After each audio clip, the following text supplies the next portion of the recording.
नमस्कार। आज हम एक ऑडियो बुक के कुछ हिस्सों पर बात कर रहे हैं। ये हिस्से एक उद्देश्यपूर्ण, खुशहाल और आप कह सकते हैं एक लचीली जिंदगी जीने के बारे में है। हाँ, और सवाल ये उठता है कि क्या वाकई कोई राज हैं या ये बस वो सच हैं जिन्हें हम अक्सर देख नहीं पाते। बिल्कुल। तो हमारा मकसद है इन विचारों से सबसे काम की बातें निकालना, समझना कि कैसे वो सोच, वो चुनाव और वो मन की शांति मिल सकती है जो जिंदगी बदल दे। तो चलिए शुरू करते हैं। हाँ, तो पहली बात जो स्रोत सामने रखता है और मुझे लगता है ये शायद सबसे ज्यादा मुक्ति देने वाली है, वो है अपनी जिंदगी की पूरी जिम्मेदारी लेना। ये किसी पर इल्जाम लगाने के बारे में नहीं है, बल्कि ये एहसास कि भाई बदलाव की ताकत तो अपने ही पास है। सही बात है। स्रोत तो इसे बोझ नहीं, एक सुपर पावर कहता है। मतलब पीड़ित बनने के बजाय अपनी कहानी खुद लिखना। बिल्कुल। और स्रोत इसे उन चीजों को जाने देने से जोड़ता है जिन पर हमारा बस नहीं चलता। ये बहुत जरूरी है। अच्छा। हाँ, क्योंकि अक्सर दुख इसी से होता है ना कि हम हर चीज को काबू में रखना चाहते हैं। मौसम हो या दूसरों की राय या जो बीत गया। हाँ, ये तो है। पर स्रोत कहता है शांति वहीं से शुरू होती है जहां ये कंट्रोल खत्म होता है। असली ताकत पकड़ बनाए रखने में नहीं है, बल्कि ये जानने में है कि कब जाने देना है। जैसे वो कहते हैं ना, तूफान को रोक नहीं सकते। हाँ, रोक नहीं सकते पर अपनी नाव चला सकते हैं। हाँ, तो जोर इस पर होना चाहिए कि हम क्या कंट्रोल कर सकते हैं, हमारा नजरिया कैसा है, हम करते क्या है, हमारी प्रतिक्रियाएं कैसी हैं। हाँ। स्रोत खासकर प्रतिक्रियाओं पर जोर देता है। और इसी जिम्मेदारी वाली बात से जुड़ा है अगला पॉइंट, हमारा नजरिया मतलब माइंडसेट। स्रोत कहता है ये हमारा सबसे ताकतवर औजार है। कैसे एक ही हालात को दो लोग बिल्कुल अलग तरह से देख सकते हैं। एक के लिए वो दीवार है, दूसरे के लिए शायद एक सीढ़ी। हाँ, वो फिक्स्ड और ग्रोथ माइंडसेट वाली बात। हाँ बिल्कुल। मतलब क्या हम मानते हैं कि हमारी क्षमताएं बस इतनी ही हैं या हम उन्हें बढ़ा सकते हैं? स्रोत साफ कहता है अपना नजरिया बदलो और तुम्हारी दुनिया बदल जाएगी। और ये नजरिया देखा जाए तो सीधे तौर पे एक्शन से जुड़ा है, काम करने से। अच्छा, कैसे?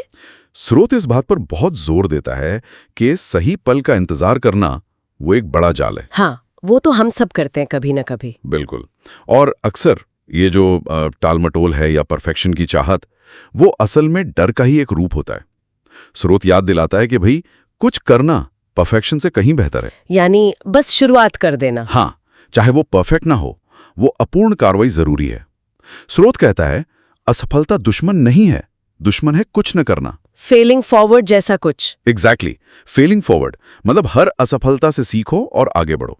वो अंत नहीं है, वो बस एक फीडबैक है। ये दिलचस्प है कि एक्शन लेने की बात कैसे ऊर्जा से जुड़ जाती है। स्रोत का एक हिस्सा जिसने मुझे वाकई सोचने पर मजबूर किया, वो था ऊर्जा बचाने के बारे में। हाँ, अपनी एनर्जी को प्रोटेक्ट करना। हाँ, और उसमें ना कहना कितना जरूरी है। स्रोत कहता है ये स्वार्थ नहीं है। बिल्कुल नहीं, ये जरूरत है। ये हमारी पूंजी की तरह है। इसे उन चीजों पर खर्च नहीं करना चाहिए जो हमें बिल्कुल खाली कर देती हैं। अपनी सीमाएं बनाना और उन्हें बनाए रखना बिना सफाई दिए। हाँ, स्रोत का कहना है अपनी ऊर्जा की ऐसी हिफाजत करो जैसे तुम्हारी जिंदगी इस पर निर्भर करती है। ये बहुत पावरफुल बात है ना? और यहाँ दिलचस्प बात यह भी है कि कैसे ये ऊर्जा बचाना और ना कहना हमें उन चीजों पर ध्यान देने देता है जो वाकई मायने रखती है। ये हमें सिर्फ कामयाबी के पीछे भागने के बजाय जिंदगी में अर्थ खोजने में मदद करता है।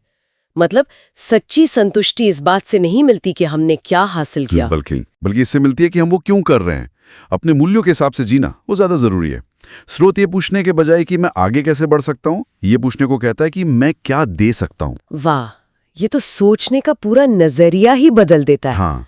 और आखिर में एक बहुत ही मानवीय पहलू जिस पर स्रोत बात करता है वो है दयालुता, काइंडनेस। हाँ। स्रोत हमें याद दिलाता है कि हर कोई अपनी अपनी लड़ाई लड़ रहा है जिसके बारे में हमें शायद कुछ पता ना हो। सही बात है। और दयालुता का एक छोटा सा काम भी किसी का पूरा दिन बदल सकता है। बिल्कुल। और स्रोत इसे कमजोरी नहीं बल्कि ताकत के रूप में देखता है। ये जजमेंट करने के बजाय ग्रेस चुनना है, सहानुभूति। हाँ, ये हमें जोड़ता है और दुनिया में एक पॉजिटिविटी लाता है। और ये सिर्फ दूसरों के लिए नहीं है। जब हम दयालु होते हैं तो ये हमारी अपनी अंदरूनी ताकत को भी दिखाता है। तो अगर हम इन सब बातों को समेटें तो निचोड़ क्या निकलता है? मेरे ख्याल से मुख्य बात यह है कि कि जिंदगी में बदलाव अंदर से आता है। हाँ, शुरुआत वहीं से होती है। जिम्मेदारी लेना, अपना नजरिया बनाना, अधूरेपन में भी काम शुरू करना, अपनी ऊर्जा बचाना, मतलब की तलाश करना और दयालु होना, ये सिर्फ सोचने की बातें नहीं है। नहीं, ये चुनाव है। हाँ, ये वो चुनाव है जो हम हर रोज कर सकते हैं। और सोचने के लिए एक आखिरी विचार शायद ये हो सकता है, अगर आज इन सिद्धांतों में से सिर्फ एक को पूरी जागरूकता के साथ अपनी जिंदगी में लागू किया जाए, तो ये हमारे अनुभव को किस तरह बदलना शुरू कर सकता है। बस एक सिद्धांत